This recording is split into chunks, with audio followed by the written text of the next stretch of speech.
So welcome back to another rebuild here on NBA 2K25 Next Gen. In today's video, we are back with another episode of our pre-draft prospect rebuild series. God, that's a mouthful. And today it's going to be Dylan Harper to the San Antonio Spurs. I think it is safe to say that the future of basketball in San Antonio is very bright. Victor Wembanyama, of course, being the face of this franchise right now. We know what he is. He's going to be a superstar player in this league for a very long time. But they also ended up landing the number 2 overall pick in the 2025 NBA draft. I am of the opinion that they're going to take Dylan Harper there. I think it makes the most sense to me. I think he's the second best player in this class. It may not be a perfect position fit, but I do think that he's going to be the guy they take there. So here today, we're doing the Dylan Harper Spurs rebuild.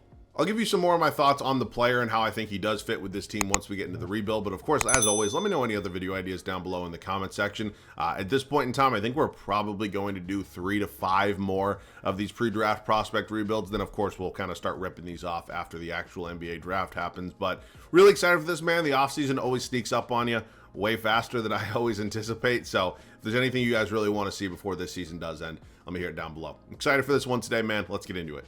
Now find ourselves here in the 2025 offseason. Of course, as I mentioned, the San Antonio Spurs landed the number 2 overall pick in the draft. I was really hoping they didn't get number 1 overall, and that's not because I hate the Spurs or anything. It would just be really unfortunate for the rest of the league to see Cooper Flagg and Victor Wembanyama play together. But ultimately, this is a really young and really talented Spurs team. You know, are they going to be contending next season? My guess is probably not. I do think it's certainly possible they end up making the playoffs, though. So we're going to go ahead and discuss this roster. Let's get into it. We'll go position by position again. The Dylan Harper pick, I do think makes a lot of sense, just because he, in my opinion anyways, is the second best player in this draft class. But especially after the De'Aaron Fox trade, I don't know if it makes the most sense positionally. But again, it's the NBA in 2025. Positions are kind of useless at this point. So starting out here at the point guard spot, according to Chris Paul, he wants to keep playing basketball. I have no idea if that's going to be with San Antonio. I have no idea if it's going to be elsewhere, but Chris Paul is going to be 40 years old. He's still a pretty solid option at the point guard spot. Now, is he going to be back with us here? I don't know, but he's certainly one of the greatest ever. He's a first ballot Hall of Famer, and I do truly hope at some point he's able to get a ring before he retires, but those years are kind of running out. I'm not going to lie to you. Behind him, 29-year-old Jordan McLaughlin. We have a 22-year-old Blake Wesley. We'll kind of have to see on the development side for Wesley. The shooting guard spot, of course, 2 really, really solid options here. De'Aaron Fox, who I'll likely play at the point guard spot, and then Stephon Castle, who I'm happy I was correct on. I was super high on Stephon Castle coming out of UConn, and I'm very, very happy I got that prediction right. I know many other people felt the same, but last time I predicted that a UConn guard was going to be pretty good. Who was the guy that got drafted by the Hornets? I completely forget his name, but I thought he was going to be really good, and he wasn't, but Castle obviously is. Malachi Branham here as well. We move over to the small forward spot with Devin Vassell, Julian Champagnie, and we also have Riley Minix in here. Not going to bullshit you fine people. I have no idea who that is. The power forward spot with Keldon Johnson, Harrison Barnes, Jeremy Sohan. 3, viable options here, none of which are superstars in this league, but they're certainly all, playable, deserve NBA minutes. And then finally, the center spot. Victor Wembanyama, of course, did not finish out the NBA season. Blood clots, it's really, really sucky to see. I really, really hope that it's not something that affects him for the rest of his career, because not only is he going to be one of the faces of Spurs basketball moving forward, he's going to be one of the faces of basketball globally. So I'm really excited to see what we can do here. You got Sandro in here, Charles Bassey, finally Bismack Biyombo. So we're going to consider some possibilities, because along with the number 2 overall pick, we also have the 14th overall selection. So hang with me. Ultimately, I decided against making a trade at this time. We're going to end up drafting 2 players in round number 1. Of course, this is, strictly just a Dylan Harper rebuild, but we'll get somebody else. Popovich has obviously called it a career. Mitch Johnson is taking over moving forward in San Antonio. I don't know what I want to do here, because part of me says that I should hang on to Popovich. It's very likely he retires after this season anyways. So, here in this fake world in a, non-realistic rebuild, Greg Popovich still our head coach. All right, it is the 2025 NBA draft. Assuming, always assuming that the pick does not get screwed up. And, oh my God, what in the everlasting fuck? Okay, well, now the New Orleans Pelicans have the number 1 overall pick. Please do not take Dylan Harper. Take Cooper Flagg. It makes a lot fine by me. Yes, probably Cooper Flagg would be the pick here if this were to happen in real life, but end of the day, this is Dylan Harper's rebuild, so he's going to be my pick here. And then we also have the 14th overall pick as well. I'm not going to use the 8th overall pick in round 2. I just never really get, real value there. So Cooper Flagg goes to Philadelphia. That's like every worst nightmare. Kadeem Maluach sitting here. Asa Newell sitting here. Carter Bryant. Will Riley. I mean, there's some players here. Maluach's at a Duke, correct? Yeah. All right, we're going to take him with our 14th overall selection, maybe a new backup behind Wembanyama, 77 and 75 overall, respectively. And then we're going to bring back everybody here, of course, in an unrealistic rebuild. There's really no reason not to. So we're going to approach free agency. Don't have many major free agents. Charles Bassey, somebody I could bring back, but ultimately we may have just drafted his replacement. If I'm looking at this team as a whole, of course, the decision is going to have to be made. I think depth is really, really important in the NBA today, and it's certainly possible that Dylan Harper could end up coming off the bench for this team if, they have Fox and Castle in the backcourt. But here in this world, I'm going to likely leave Harper at the 1. We're going to keep Fox at the 2. And then I think I'm going to move Stephon Castle to the 3. So from there, we're going to make a major trade at our power forward spot. We're hitting up the Miami Heat, and we're going to see if we can make a major upgrade in this front court. Ultimately, Bam Adebayo and Victor Wembanyama would be absolutely lethal defensively. I think they would be a really nice fit next to each other, and of course would be a really nice upgrade in this starting 5. So I'm offering Harrison Barnes, Keldon Johnson, Jordan McLaughlin, and Julian Champagnie. I have no idea if Miami's willing to do this, but I do have some draft capital as well that I may be willing to part with. The Hawks first round. Okay, that was actually a lot easier than I thought it was going to be. So we're good at the center spot. We're good at power forward now. Vassell will just be the new backup behind Castle. And you know what? I think Blake Wexley will go up enough in the overall department where we'll be all set. So see you guys at the start of year 1. Now ready for the first season here in San Antonio. The starting 5 and entire 10-man rotation is set. Here's how it's going to look. Dylan Harper, De'Aaron Fox, Stephon Castle. So, ultimately we do have 3 guys that are kind of all guards playing 1 through 3.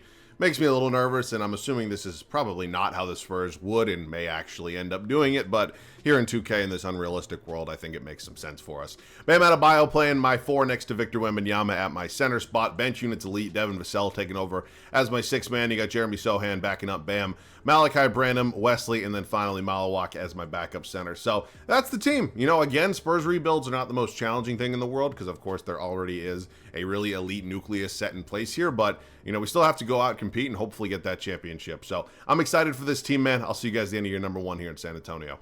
I had a feeling year 1 would be pretty good, and oh boy, was I right. 67 and 15 is going to be the final record here in San Antonio, and I thought we can be competitive in our first season. I didn't necessarily think we'd be the best team in the league, but assuming that's the case here.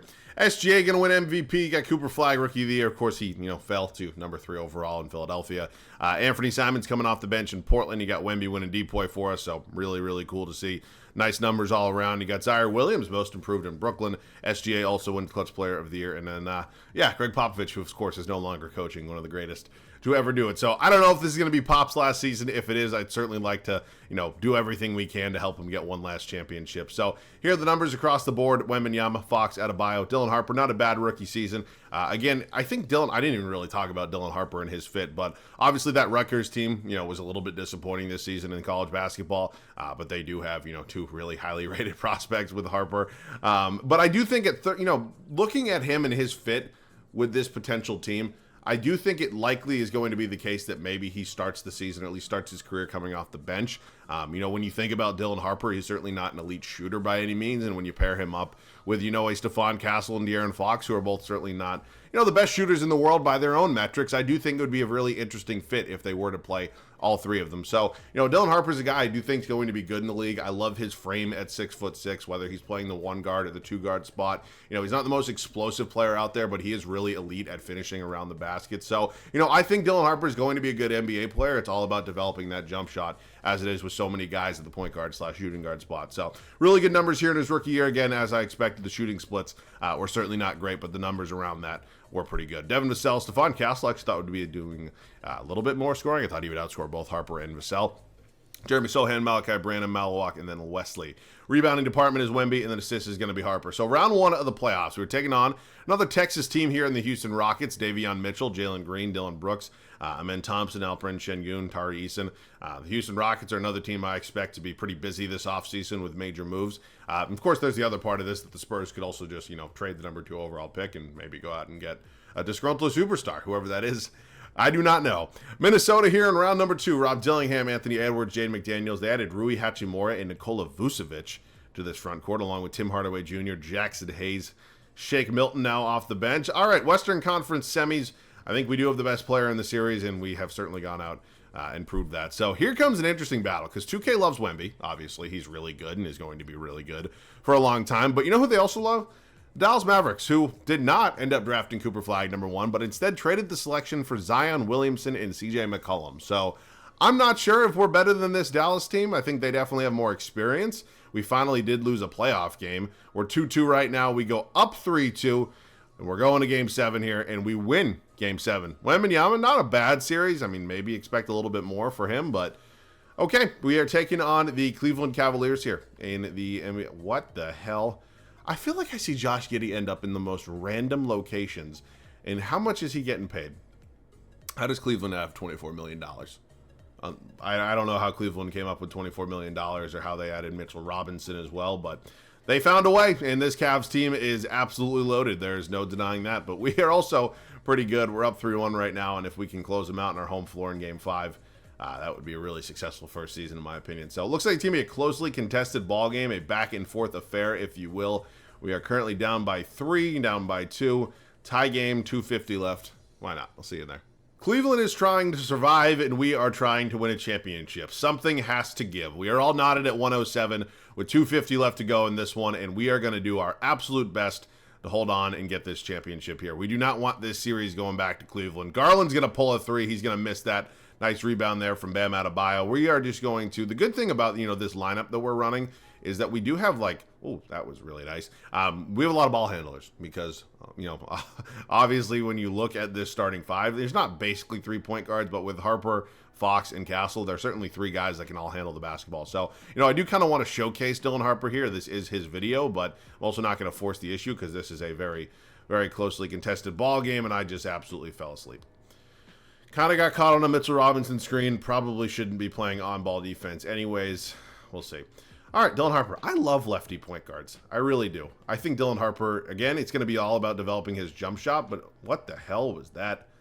It was a really, really weird shot motion, but nonetheless, gets it to go. We've officially hit under 2 minutes. Dylan Harper with 10 points in the paint. No surprise there. He is elite at getting to the paint, and let's just see what we do right now. We're going to kind of hang off ball, let Dylan Harper do his thing defensively, and hopefully he's able to hold up against the smaller Garland. Garland, that's got to be like 5 seconds or something. I have no idea what the hell that was. I have absolutely... What is Darius Garland trying to do? I mean, that's like CTE at its finest here. All right, we're in a pretty good spot. Up to 143 left. Of course, this game is nowhere near over, so I'm going to do something... Call a little screen here. I would have preferred it was with Wemby, but Dylan Harper is just getting to the basket and pretty much getting whatever he wants. I mean, I don't know if it's who they're putting on him or what the situation is, but I'm completely fine with it. So they're going to run off-ball screens for Josh Giddey here. I don't know if that's the guy you want kind of getting an open three-point shot. I know he's gotten better at it, but what is Darius Garland okay? He's made a lot of questionable decisions here.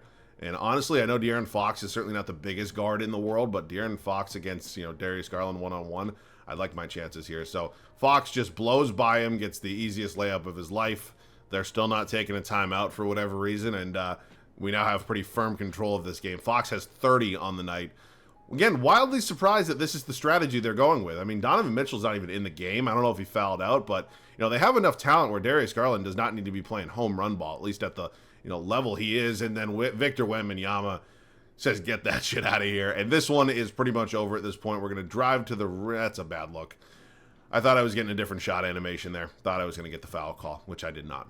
Okay, could have been over. Now officially not over. Okay, what? Sure. 2 elite defensive players going at it here. Oh my God, I thought Wemby got him on the back end. All right, I mean, this one is hypothetically speaking over. They're going to play the foul game, so if I hit 2 free throws here, the math is, certainly in our favor. So let's just see what we can do. See what ends up happening here. First free throw for Fox. God, that is a fast release. Okay. I hate fast releases on free throws. It feels like it's so annoying. I also hate the shot meter, to be honest with you. Good night. Gotta love a year 1 championship. It just alleviates a lot of that pressure. Victor Wembanyama got to take home finals MVP. All right, it doesn't mean the video is over. We're going to likely do 1, maybe 2 more seasons. Popovich also calling it a career, as I expected. So we'll enter this offseason with an open mind, but quite honestly, there's not going to be many major changes. Now, we do have that Atlanta pick. It's projected to be number 10 right now. It ends up sitting right there at 10, which is, again, totally fine by me. We do need a new head coach, so I don't know. Jason Kidd could be fun. I see Mark Daignault down here as well. Let's just see. Could we offer either of these guys, either of them interested in coming here? I hope at least one of them is. Nope, neither of them are. Oh boy, oh boy. Now we are in a tougher spot. I've had some success with Diego Cabello in the past, so I think I'd be fine if he wanted to come in and take over as our head coach. All right, it is the 2026 NBA draft. We are working with the 10th overall pick and then a whole lot of seconds, which I just really do not need. So, oh boy, let's just go ahead, get this done. Anybody want to offer me a future first? Thank you, Philadelphia. All right, we'll select somebody here again. There's not going to be many, crazy moves this offseason. Caleb Wilson. I mean, there's not really a huge position of need right now. I guess Darius Acuff Jr., just maybe we're a little shaky at the backup point guard spot, but ultimately we are in a really good spot right now. So I may have a trade or two. I'm not really sure yet. We're bringing back 3 of our free agents here, signing De'Aaron Fox, Malachi Branham, and Jeremy Sohan, who asked for way too much goddamn money. Bringing them all back on multi-year deals. I think we are going to let Blake Wesley walk. I imagine his development would continue to be strong, but ultimately we did just draft his replacement. So, I don't know if there's going to be, really any other major changes, because why would there be at this point? But honestly, I'm just going to kind of run this thing. I know it's not necessarily exciting, and quite honestly, we might be heading into the final season anyways, but, this team's really fucking good. We're here for year 2 in San Antonio. I'm not going to lie to you, this may end up being our final season because, again, this team's loaded and there's not going to be any other real major changes. But nonetheless, Dylan Harper, De'Aaron Fox, Stephon Castle, Bam Adebayo, Victor Wembanyama. Starting 5 remains the same. Devin Vassell, Jeremy Sohan, Malachi Branham. You got Maluach and Acuff Jr. in here as well as the backup guard and big man. So that's the team again. We're going to be elite. There's really no denying that. I'll just see you guys at the end of year number 2. Not one you see often. Cade Cunningham winning the MVP award here at the end of year number 2. I mean, insane numbers. It's very well deserved. It's just holy smokes. We go 74-8. So I knew this team was going to be really good. Not really surprised by the record. AJ DeBansta ended up in New Orleans. Giddey always wins 6th man. Wemby wins another DPOY. Devin Carter most improved. Brunson clutch player of the year. And our first year head coach Diego Cabello is your coach of the year.